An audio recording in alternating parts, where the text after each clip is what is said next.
Hi there, welcome. I'm Rabbi Nachum with the Las Vegas Kollel, Antonio López de Santa Anna. He was the famed one-legged president and general of Mexico during the mid-1800s.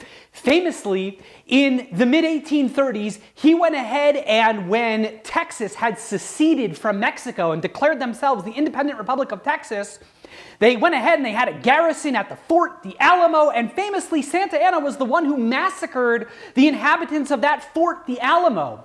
Fast forward a number of years later, Santa Anna was called by Mexico to go ahead and lead the Mexican army as they fought the Americans. In 1847 was the Mexican-American War. There was a dispute over where the border between Mexico and the United States was.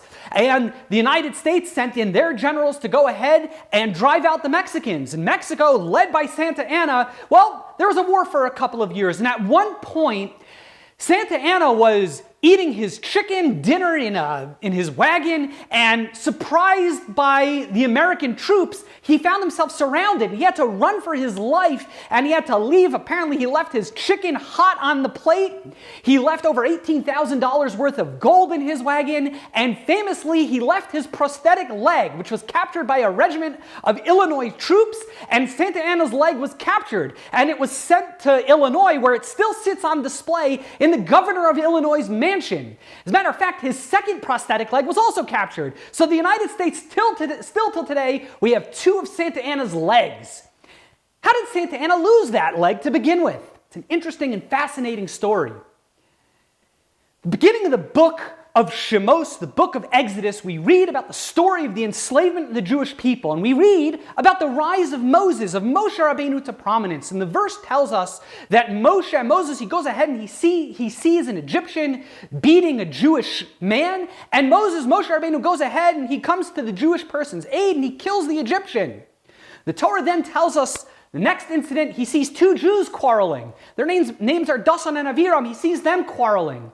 And he goes ahead and he says, "What are you guys doing?" And these two people go ahead and they say, "Are you going to kill us just like you went ahead and you killed that Egyptian?" And these two people, they go ahead and they ratted out to the Pharaoh. They told Paro that Moshe had gone ahead and killed that Egyptian. And they were the ones, they had tattled on Moshe. They spoke negatively of Moshe. They informed the Pharaoh that which Moshe had did. The verse says, Moshe Rabbeinu, Moses goes ahead and he says, "Achei noda hadavar." Now I understand. The matter is known. Rashi, the great commentary, explains Moshe had been troubled. He was bothered. Why were the Jews suffering in Egypt?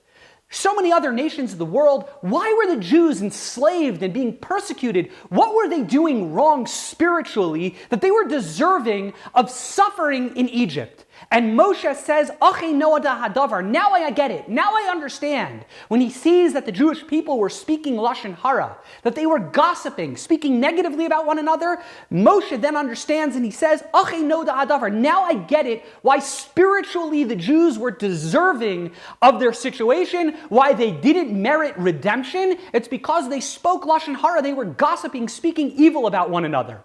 The great Chafetz Chaim points out, we see how remarkable and how tragic the sin of lashon hara is. If you stop and we think about it, the Jews, we are told while they were in Egypt, they had many spiritual shortcomings. Yet, it was when Moshe Rabbeinu and Moses goes ahead and he sees that they spoke lashon hara, it was that where Moshe says, "Achei noda hadavar." Now I get it why they were suffering. Despite all of the Jews' shortcomings, it was because of lashon hara that Moshe understands that's why the Jews weren't worthy of redemption. And the Chafetz Chaim tells us we yearn, we pray for God's redemption and salvation. We pray for the Mashiach. We pray for God's redemption to save us. And he says if we're still suffering and we go ahead and we still speak lashon hara, we speak negatively about one another, surely we're not going to be worthy of redemption either. I've always found it also interesting how remarkable the story, the ramifications of this one incident of lashon hara, where Dasan and Aviram, they go ahead and they tell the Pharaoh that Moshe was the one who had killed the Egyptian.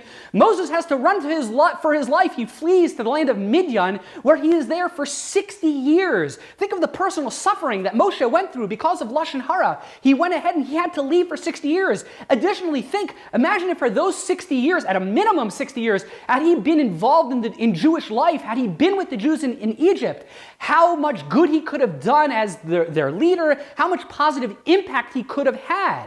But instead, he suffers and he is gone for 60 years, and the Jewish people suffer as well.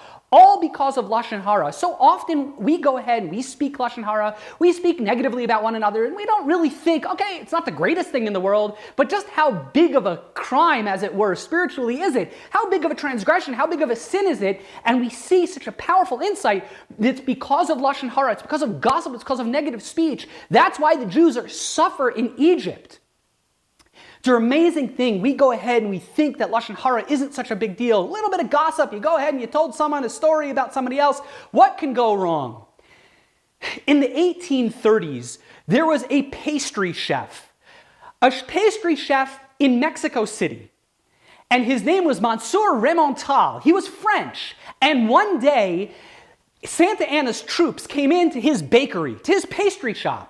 And they went ahead and they left a mess. Maybe they didn't pay their bill. And Monsieur Remontal got really upset by how Santa Anna and his troops had left his restaurant, his pastry shop. And what did Remontal go ahead and do? He went in ahead and he informed the King of France, Louis Philippe, that this guy, Santa Anna and his troops, they left his pastry shop in ruins. They didn't go ahead and they didn't pay their bill. They left it a mess and they weren't paying up. What did Louis Philippe do? He invaded Mexico and he put a blockade against Mexico. He invaded Mexico and it caused a war, which is known contemporarily as the Pastry War, all because of a pastry shop. And it was at the end of that war, as the French were getting back on their boat and as Santa Anna was kind of pursuing them, they shot one last cannon shot towards Santa Anna and his troops, and part of that cannon fire took off Santa Anna's leg. Santa Anna loses a leg. How many other countless people were killed in that war? All because of what? Lashon Hara. One person told somebody else about some people who mistreated him. They didn't go ahead and pay their bill. They didn't treat him appropriately, which was wrong. They should have paid their bill. They should have gone ahead and cleaned up their mess. But to go ahead and speak Lashon Hara, they spoke negatively about it. Look at the consequence. Look what happened. Lashon Hara, gossip, speaking negatively about one another. We so often minimize it and think, all right, it's not the best thing in the world. Our sages are teaching us. The Torah is teaching us. It's Lashon Hara through gossip, through negative speech. Achi no hadavar. Moses says, now I understand why the Jews are suffering. We all want redemption in our life. We're all praying for salvation. Let's take the advice of the Chavetz Chaim, saintly great sage, and recognize if we want salvation, if we want redemption in our lives, we've got to make sure that we're not speaking Lashon Hara. We got to make sure we're not speaking negatively about one another.